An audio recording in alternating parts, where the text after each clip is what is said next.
ಅಧ್ಯಾಯ 3 ಶ್ಲೋಕ 41. ತಸ್ಮಾತ್ತ್ವಮಿಂದ್ರಿಯಾಣ್ಯಾದೌ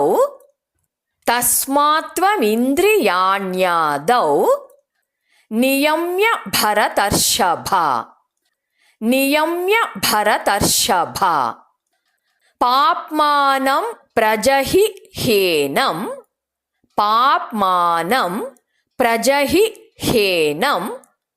ಜ್ಞಾನ ವಿಜ್ಞಾನ ನಾಶನಂ.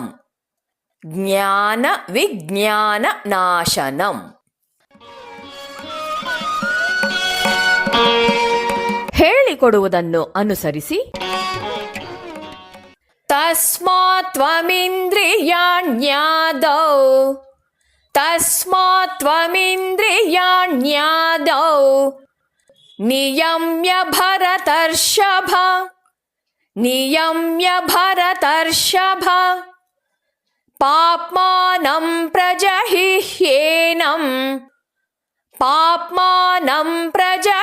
ಹೇನಂ ಜ್ಞಾನ ವಿಜ್ಞಾನ ನಾಶನಂ.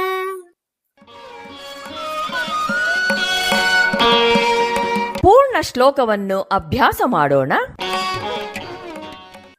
ತಸ್ಮಾತ್ತ್ವಮಿಂದ್ರಿಯಾಣ್ಯಾದೌ ನಿಯಮ್ಯ ಭರತರ್ಷಭ ಪಾಪ್ಮಾನಂ ಪ್ರಜಹಿ ಹೇನಂ ಜ್ಞಾನ ವಿಜ್ಞಾನ ನಾಶನಂ.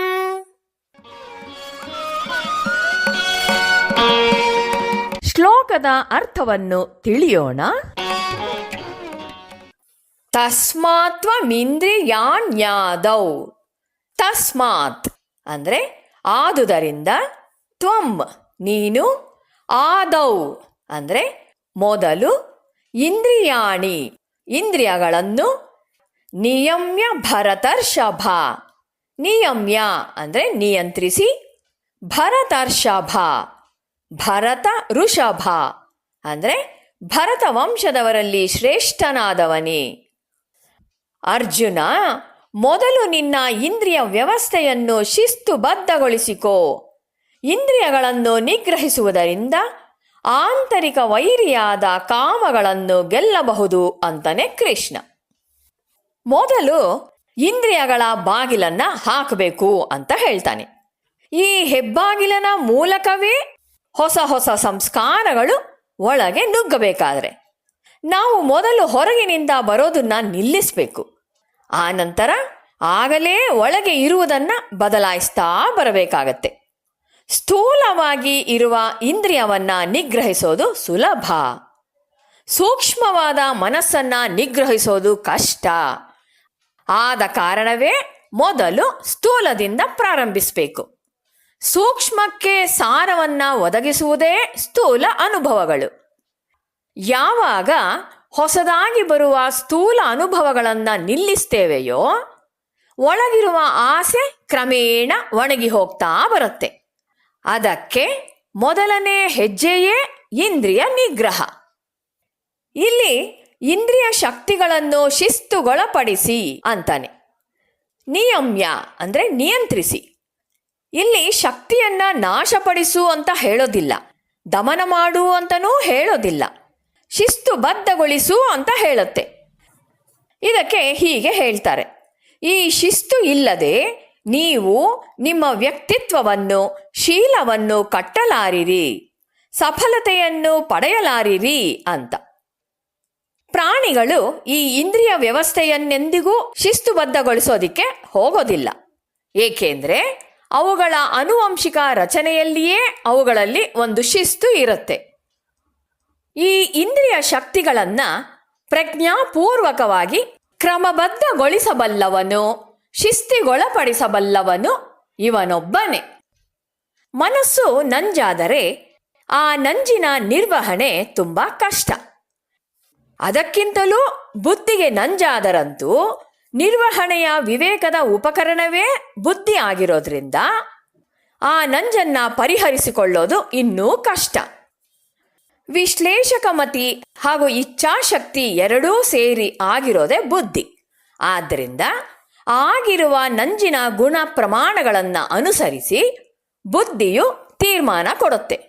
ಹಾಗಾದಾಗ ಸಮಸ್ಯೆಗಳ ಪರಿಹಾರ ಇನ್ನೂ ತೊಡಕಿನದಾಗತ್ತೆ. ಆದ್ದರಿಂದ ಈ ನಂಜು ನಿವಾರಣೆಯನ್ನ ಮೊಟ್ಟ ಮೊದಲೇ ಇಂದ್ರಿಯ ವ್ಯವಸ್ಥೆಯ ಮಟ್ಟದಲ್ಲಿಯೇ ಮಾಡಿಬಿಡೋದು ಒಳ್ಳೆಯದು.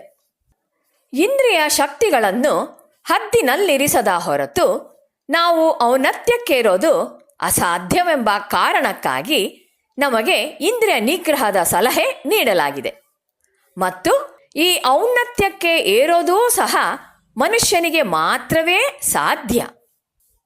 ಮೊದಲು ಇಂದ್ರಿಯಗಳನ್ನು ಪಳಗಿಸಿ ಮನುಷ್ಯನಾಗಿ ನಾವು ಶೀಲವನ್ನು ಬೆಳೆಸಿಕೊಳ್ಳಬೇಕಾದರೆ, ನಮ್ಮ ಉನ್ನತ ಸಾಧ್ಯತೆಗಳನ್ನು ಕೈಗೂಡಿಸಿಕೊಳ್ಳಬೇಕಾದರೆ ನಾವು ಈ ಪ್ರಚಂಡ ಶಕ್ತಿಯ ಇಂದ್ರಿಯ ವ್ಯವಸ್ಥೆಯನ್ನು ನಿಯಂತ್ರಿಸಿಕೊಳ್ಳಲೇಬೇಕು.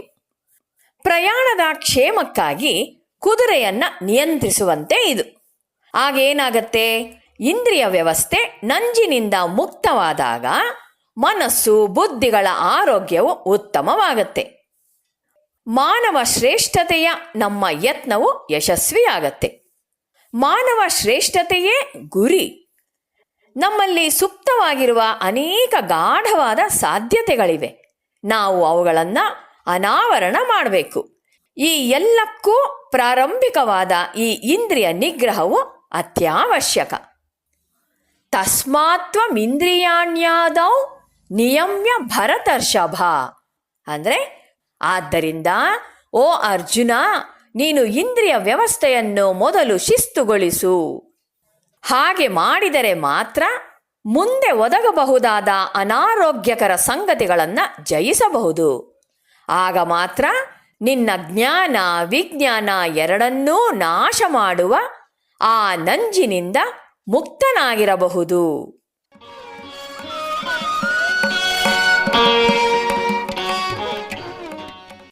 ಪಾಪ್ಮಾನಂ ಪ್ರಜಹಿ ಹ್ಯೇನಂ ಜ್ಞಾನ ವಿಜ್ಞಾನ ನಾಶನಂ. ಜ್ಞಾನ ವಿಜ್ಞಾನ ಅಂದರೆ ಜ್ಞಾನ ವಿಜ್ಞಾನಗಳನ್ನು ನಾಶನಂ ನಾಶ ಮಾಡುವ, ಏನಂ ಅಂದರೆ ಇದನ್ನು, ಪಾಪ್ಮಾನಂ ಪಾಪದ ಮಹಾಸಂಕೇತವಾದ, ಹಿ ಅಂದರೆ ಖಂಡಿತವಾಗಿಯೂ, ಪ್ರಜಹಿ ಅಂದರೆ ತಡೆಹಿಡಿ. ಈ ಕಾಮವೇ ಜ್ಞಾನ ಮತ್ತು ವಿಜ್ಞಾನವನ್ನು ನಾಶ ಮಾಡೋದು. ಜ್ಞಾನ ಅಂದರೆ ಇದು ಸರಿಯೇ ತಪ್ಪೇ ಅಂತ ಬೌದ್ಧಿಕವಾಗಿ ತಿಳಿದುಕೊಳ್ಳೋದು, ಥಿಯರಿ, ಸಿದ್ಧಾಂತ. ವಿಜ್ಞಾನ ಅಂದರೆ ಅದನ್ನು ಅನುಭವಿಸೋದು, ಅದು ಎಕ್ಸ್ಪೀರಿಯನ್ಸ್. ಕಾಮ ಒಂದು ವಸ್ತುವಿನ ನೈಜ ಸ್ಥಿತಿಯನ್ನು ತಿಳಿದುಕೊಳ್ಳೋದಿಕ್ಕೆ ನಮ್ಮನ್ನು ಬಿಡೋದಿಲ್ಲ. ವಸ್ತುವಿನ ನೈಜ ಸ್ಥಿತಿ ಗೊತ್ತಾದರೆ ಅದರ ಮೇಲೆ ನಮಗೆ ವ್ಯಾಮೋಹ ಇರೋದಿಲ್ಲ. ಕಾಮ ಅದಕ್ಕೆ ಆಸ್ಪದ ಕೊಡೋದಿಲ್ಲ. ಇನ್ನು ಇಂದ್ರಿಯಾತೀತ ಅನುಭವವಾದರೋ ಕಾಮಕ್ಕೆ ದಾಸನಾಗಿರುವವನಿಗೆ ಹೇಗೆ ದೊರಕುತ್ತೆ? ಆದ್ದರಿಂದ ಮೊದಲು ಕಾಮದಿಂದ ಪಾರಾಗಬೇಕು, ಅನಂತರವೇ ಜ್ಞಾನ ಮತ್ತು ಅನುಭವ ಸಾಧ್ಯವಾಗತ್ತೆ. ತಸ್ಮಾತ್ ತ್ವಂ ಇಂದ್ರಿಯಾಣಿ ಆದೌ ನಿಯಮ್ಯ. ಆದ್ದರಿಂದ ನೀನು ಮೊದಲು ಈ ಇಂದ್ರಿಯಗಳನ್ನು ವಶಪಡಿಸಿಕೊಂಡು ಶಿಸ್ತುಬದ್ಧಗೊಳಿಸು. ಅನಂತರ ಪಾಪ್ಮಾನಂ ಪ್ರಜಹಿ ಹ್ಯೇನಂ, ಈ ಪಾಪಿಯನ್ನು ಅಂದರೆ ನಿನ್ನೊಳಗಿರುವ ಈ ಪಾತಕಿಯನ್ನು ಜಯಿಸು. ಆಗ ಇಂದ್ರಿಯ ವ್ಯವಸ್ಥೆಯ ಬಾಗಿಲಿನ ಮೂಲಕ ನಂಜು ಒಳಬರೋದಿಕ್ಕೆ ನಾವು ಅವಕಾಶ ಕೊಡೋದಿಲ್ಲ. ಅವನ್ನು ನಿಯಂತ್ರಿಸ್ತೇವೆ, ಅವನ್ನು ಶಿಸ್ತಿಗೆ ಒಳಪಡಿಸ್ತೇವೆ. ಯಾವುದದು ಇಂದ್ರಿಯ ವ್ಯವಸ್ಥೆಯ ಮೂಲಕ ಒಳಬರುವ ನಂಜು, ಆ ಕೇಡು ಅಂದರೆ ಜ್ಞಾನ ವಿಜ್ಞಾನ ನಾಶನಂ, ಅಧ್ಯಾತ್ಮ ಜ್ಞಾನವನ್ನು ವಿವೇಕವನ್ನು ನಾಶ ಮಾಡಿ ಬಿಡುವಂಥದ್ದು. ಮೊದಲೇ ಅದನ್ನು ಗುರುತಿಸಿ ಅದಕ್ಕೆ ಗಮನ ಕೊಡದಿದ್ದರೆ ಅದು ಏಡಿಗಂತಿಯ ಹಾಗೆ ದೊಡ್ಡದಾಗ್ತಾ ಹೋಗುತ್ತೆ. ಹೇಗೆ ಅಂದರೆ, ದೇಹದೊಳಕ್ಕೆ ಬಂದ ಕೆಲವೇ ಕ್ಯಾನ್ಸರ್ ಕೋಶಗಳು ವಾಸಿ ಮಾಡೋದಿಕ್ಕೆ ಅಸಾಧ್ಯವೆಂಬ ಹಂತದವರೆಗೆ ಬೆಳೀತಾ ಹೋಗುತ್ತೆ. ಹಾಗೆ ಇಂದ್ರಿಯ ವ್ಯವಸ್ಥೆಗೆ ನಂಜು ತೆಗಲಿದೆ, ಅಲ್ಲಿಂದಲೇ ಕೇಡಿನ ಆರಂಭ. ಇದೇ ಶ್ರೀಕೃಷ್ಣ ಕೊಡ್ತಾ ಇರೋ ಎಚ್ಚರಿಕೆ. ಜ್ಞಾನ ವಿಜ್ಞಾನ ನಾಶನಂ, ಜ್ಞಾನ ವಿಜ್ಞಾನಗಳ ವಿನಾಶಕಾರಿ ಇದು. ಆದ್ದರಿಂದ ಎಲೈ ಅರ್ಜುನ, ಇಂದ್ರಿಯಗಳನ್ನು ಮೊದಲೇ ಬಿಗಿ ಹಿಡಿದು ವಶಪಡಿಸಿಕೊಂಡು ಈ ಪಾಪಿಯಾದ ಪಾಪ ಕೆಲಸವನ್ನು ಮಾಡಿಸುವ ಕಾಮವನ್ನು ಕಿತ್ತೊಗೆದು ಬಿಡು, ಪೂರಾ ಬಿಟ್ಟು ಬಿಡು. ಇದು ಜ್ಞಾನ ವಿಜ್ಞಾನ ನಾಶನವು. ಈ ಜ್ಞಾನ ವಿಜ್ಞಾನಗಳೆರಡೂ ಶ್ರೇಯಸ್ಸನ್ನ ಪಡೆಯೋದಿಕ್ಕೆ ಕಾರಣವಾಗಿರುವುವು. ಇವುಗಳನ್ನು ತನ್ನನ್ನು ನಾಶಗೊಳಿಸುವ, ಹಾಳು ಮಾಡುವ ಈ ಕಾಮವನ್ನು ಕಿತ್ತೊಗೆದು ಬಿಡು.